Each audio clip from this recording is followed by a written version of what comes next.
Cette partie il y a eu des débordements racistes à l'encontre des joueurs du Red Star, et notamment le capitaine Cheikh Ndoye a été visé. Avez-vous des choses à nous montrer, une image, une interview, quelque chose comme ça, Virginie? Oui, l'interview d'Habib Beye en fin de rencontre qui a justement évoqué ce dont son joueur a été victime.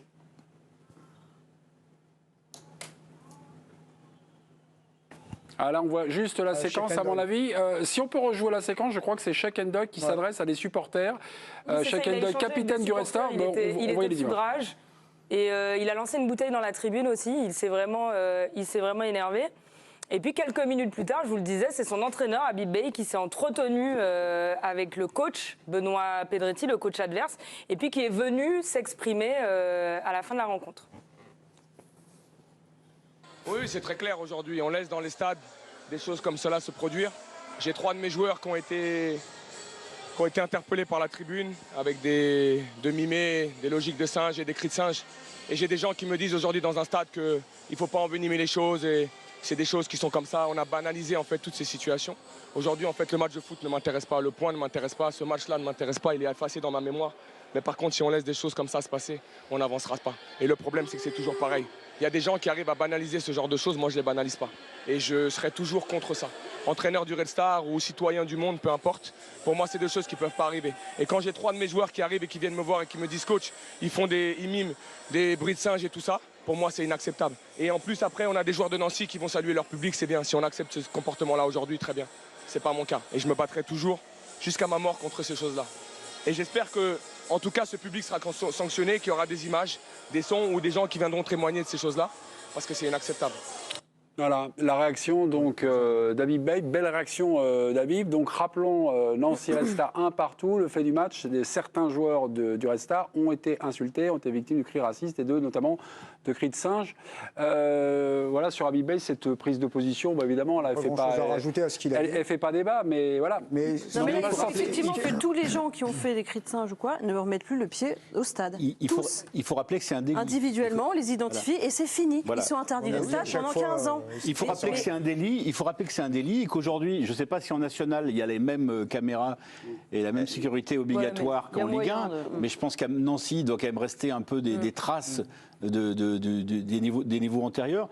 Mais dans ces cas-là, je pense que la sanction collective, elle est malheureusement assez inutile, mais qu'il faut traquer sans relâche et sans la moindre lâcheté. Inutile. Il faut traquer les responsables, les virer, les faire dénoncer par leurs voisins s'il faut. Oui, mais tout ça, c'est vrai, tout ça c'est utile, mais tout ça c'est fait aussi. Mais sans sanction qui touche à un moment donné le club, c'est-à-dire que elle déresponsabilise les auteurs. Oui, mais ça déresponsabilise les auteurs. Laisse-moi terminer. Si on dédouane, a priori, comme tu le fais, tous les clubs du monde, c'est-à-dire en fait ça ne concerne que les gens qui sont dans le stade et à aucun moment le club qui organise le match, ben, franchement c'est trop facile. Mais c'est ce que fait l'Angleterre par exemple et franchement ça fonctionne. L'Angleterre fait comme ça, il n'y a jamais de sanction collective, ni pour les jets de projectiles, ni pour les sanctions racistes. En revanche, sanctions individuelles, ils vont chercher les mecs le lendemain matin avec les flics à 6h au petit déjeuner et ils les embarquent. Ça existe, ça a vie, c'est 5 ans, non mais eux c'est un peu plus long marche que nous, c'est 5 ans. Alors chez nous c'est quoi, c'est 3 ans.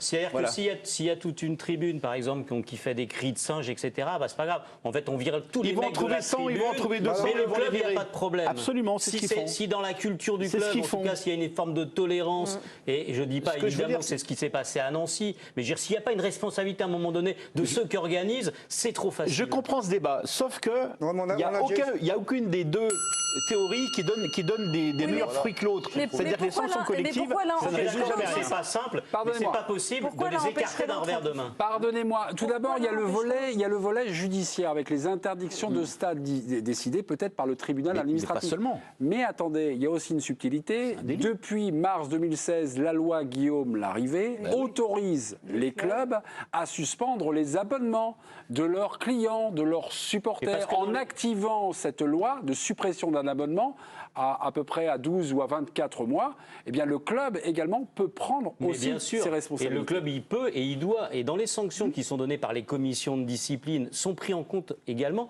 ce qui est l'attitude du club. L'attitude avant, avec ses supporters, l'attitude pendant les événements. C'est-à-dire, est-ce qu'ils ont réagi? Est-ce qu'il y a des stadiers qui sont allés? Est-ce qu'on les a sortis? Et l'attitude après.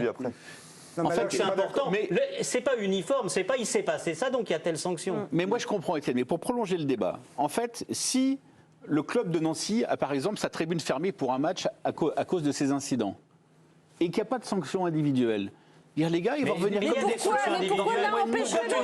Pourquoi tu dis qu'il n'y a pas de sanctions individuelles? Non, mais j'ai des sanctions individuelles, il n'y en a pas. La police, elle agit en France aussi, on n'est pas l'Angleterre. Je dis s'il n'y en a pas. Il se passe des choses. On sait très bien qu'il y en a peu. Mais non, mais il y en a. Mais il n'y en a pas assez. Toi, tu trouves ça, t'es habile parce qu'en fait, tu sépares. Comme tu n'as pas envie qu'on sanctionne les clubs, et ben tu dis que je trouve que ça sert à rien. Je trouve que c'est pas une bonne pédagogie. Je trouve que sanctionner les clubs, ça a montré ses limites sur la durée. J'ai juste une image à vous montrer. On vous l'a montré de manière un peu furtive et peut-être un peu accidentelle. Le capitaine du Red Star, Sheikh Ndoye, qui s'adresse, je les découvre en direct, voilà, un rapport avec la tribune. Vraisemblablement, il lui demande de descendre et on va s'expliquer. Il est retenu et calmé par son entraîneur Habib Beye. Et voilà le jet de bouteille. Là, ce geste-là, à mon avis, lui aussi va être sanctionné chez Sheikh Ndoye parce qu'il semblerait qu'on n'ait pas le droit de réagir, malheureusement. Hein. Non, ça, je suis pas sûr. Non, vous n'êtes pas sûr Khalidou Koulibaly qui avait fait le même geste, etc. Non, je crois que ça va aller. Dans le discours d'Habib Beye, là, ce serait un il y a lunaire beaucoup d'émotions, il y a beaucoup d'émotions, mais il y a beaucoup de raisons aussi. Et dans ce qu'il dit, c'est-à-dire qu'il est énervé évidemment donc par ce qu'ont pu faire ces spectateurs-là, qui est absolument inadmissible, mais il est aussi énervé par rapport à ce que sont les joueurs de Nancy.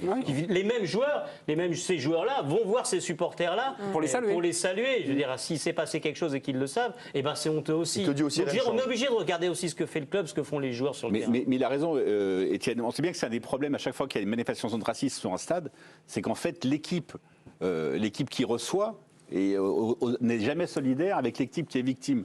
Et le jour où l'autre équipe sera solidaire, l'adversaire sera solidaire avec l'équipe victime, là on pourra changer un peu les choses aussi. Je reviens, le championnat national, c'est pas la Ligue. Je crois que c'est la fédération qui l'organise. Vous êtes un spécialiste des institutions et des commissions de discipline. Est-ce que le barème peut être salé? Est-ce que ça peut être un peu plus dur qu'en général que pour les clubs professionnels qui évoluent en Ligue 1, Ligue 2? Est-ce que c'est un détail qui peut être important? Considérer que la commission de discipline à la Ligue est laxiste, en l'occurrence sur le racisme aujourd'hui, l'homophobie. Après, chacun peut juger, mais en tout cas, tout le monde est traduit. Il y a eu 200 sanctions la saison dernière. Après, on peut considérer qu'elles ne sont pas assez dures. Mais je ne crois pas qu'il y ait de barème de valeur entre la Fédé et la Ligue de ce point de vue. Que risque Nancy? Match perdu, retrait de points, forte amende, huis clos partiel? On ne fait pas la justice en 3 minutes quand il va y avoir une instruction, des gens qui vont venir s'expliquer, se défendre. Il faut voir d'ailleurs exactement ce qu'on dit ou pas, d'ailleurs, les supporters à Nancy. Aujourd'hui, nous, on découvre cette affaire-là, on ne va pas la juger ce soir. Ok.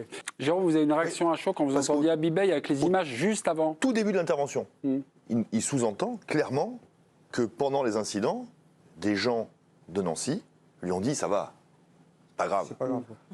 C'est ça, est-ce que ça rejoint tout à fait ce que Vincent dit tout à l'heure, c'est que si le club qui reçoit dans son enceinte témoins, voit tout, et que ces clubs-là, non seulement ne se mettent pas du côté des victimes, mais en plus te disent oh, ça va, c'est bon, c'est pas grave. Parce que Habib, c'est ce qu'il dit. Oui, il dit deux choses intéressantes. Il dit les gens de Nancy l'ont vu et m'ont dit de rien dire. C'est ce qu'il dit, je suis désolé. Au tout début, les premières phrases. Et après, il dit, de toute façon, rien ne change. Puisque tu parles des sanctions depuis des années, ça n'a rien changé. Donc ce qui est très intéressant par rapport à ce que Vincent disait tout à l'heure, c'est que si le club qui reçoit ne fait rien, on ne se range pas du côté des victimes, on est mort.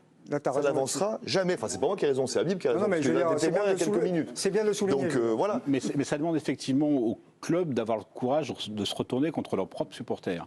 Et pour l'instant, le schéma, malheureusement, c'est les clubs qui se tournent vers les supporters adverses. C'est pour ça que dans le débat, sanctions individuelles, sanctions collectives, de mon point de vue, il faut les deux, parce que tu es obligé de responsabiliser les clubs. Si les clubs n'ont aucune conséquence de ce qui peut se passer dans leur tribune, est-ce que tu penses vraiment qu'ils vont s'en occuper? Je ne dis pas qu'il ne faut jamais le faire, je dis juste que si on peut éviter de le faire, c'est mieux. Mais je ne dis pas qu'il faut jamais le faire. Vincent. Dernier exemple qui me parvient en 2019, c'est à Amiens-Dijon, lors d'un match de Ligue 1. Prince Guano avait été insulté, des insultes à caractère raciste, le trouble fait, l'imbécile avait écopé de 2 ans d'interdiction de stade, mais le jugement était tombé bien après, finalement, ces insultes, 4 ans après. Donc en fait, le combat c'était le mois dernier. Le combat que tu choisis de mener, je reviens aux gens de Nancy, le combat que tu choisis de mener, c'est préserver ta relation avec les supporters plutôt que de combattre le fléau. On est d'accord. C'est même plus ambigu que ça. En fait, mais bien sûr, mais là, c'est l'exemple du soir. Mais ça va plus loin que ça aussi, c'est qu'en fait, ils ont peur de perdre un point, ils ont peur d'avoir match perdu, ils ont peur de ça. Donc en fait, ils organisent leur défense dans la minute même où les incidents arrivent. Parce qu'en fait, ils ne sont pas attachés à la pédagogie et à l'importance du geste. Ce qui compte, c'est leur propre intérêt à court terme, à courte vue. Au fond du truc, Vincent, ça veut dire qu'en fait, l'intérêt de ton petit point ou de ta sympathie avec le supporter va au-delà du combat qui est le nôtre, qui devrait être le nôtre, pardon. Exactement. Et donc ça va au-delà. C'est un combat qui est toujours là, qui est toujours malgré tout là, présent, malgré toutes ces campagnes de sensibilisation. Il n'y a aucune évolution, en vérité. C'est le reflet de notre société aussi. Il faut continuer la pédagogie et il faut continuer. J'étais en partie d'accord avec Vincent tout à l'heure. Moi, je pense que les clubs, sauf ceux qui ont une culture qui peut être douteuse dans leur comportement, moi, je pense que les clubs, il faut en faire des partenaires. Et on parle que de sanctions. Mais moi, je suis désolé. Moi, j'entends jamais de climatisation individuelle. Mais quand je parle de climatisation, c'est de sanctions très sévères. Ce que j'entends, c'est la tribune va être formée, ça va être à huis clos. Ce que j'entends, c'est qu'en fait, il y a une majorité de gens qui est là pour un divertissement et un spectacle qui payent pour 2 ou 3 connards. Non, mais c'est comme ça que je le perçois. Moi, en général, c'est les minorités, oui. Oui, mais c'est pas une minorité, c'est une minorité. Non, mais qu'il ne faut pas dédouaner, et donc il faut évidemment. Et quand au Parc des Princes, il y a une tribune entière qui commence à entonner des chants homophobes, que c'est repris par la quasi-totalité du parc, tu fais quoi donc si c'est toute la tribune, c'est toute la tribune. Si c'est 3 gars, c'est 3 gars. Si c'est un gars à Montpellier, c'est un gars à Montpellier. Alors après, il y en a, ils veulent retirer des points. Est-ce que ça va Est-ce qu'il y a un moment, je veux dire, il ne faut pas non plus se leurrer. Je veux dire, quand tu es un abruti, tu es un abruti. Je veux dire, il y a un moment, c'est des croyances, c'est des choses qui viennent de l'historique de la personne et tout. Tu ne vas pas pouvoir faire changer. Si on pense que tout le monde va changer, c'est complètement utopique. C'est complètement utopique. Si on pense que rien ne peut changer, non, mais je suis pas en train, c'est pas ce que je suis en train de dire. Ne me fais pas dire ce que j'ai dit. Non, sanctions individuelles, vous. Voilà, moi je suis pour des sanctions individuelles très fortes et sanctuariser le terrain et pas donner, comment dire. Pas faire que quelqu'un. Moi, je vous écoute. Pas faire comme quelqu'un à Montpellier qui va ruiner. Parce que là, vous faites comme s'il n'y avait pas de sanctions individuelles. Il y en a des sanctions individuelles.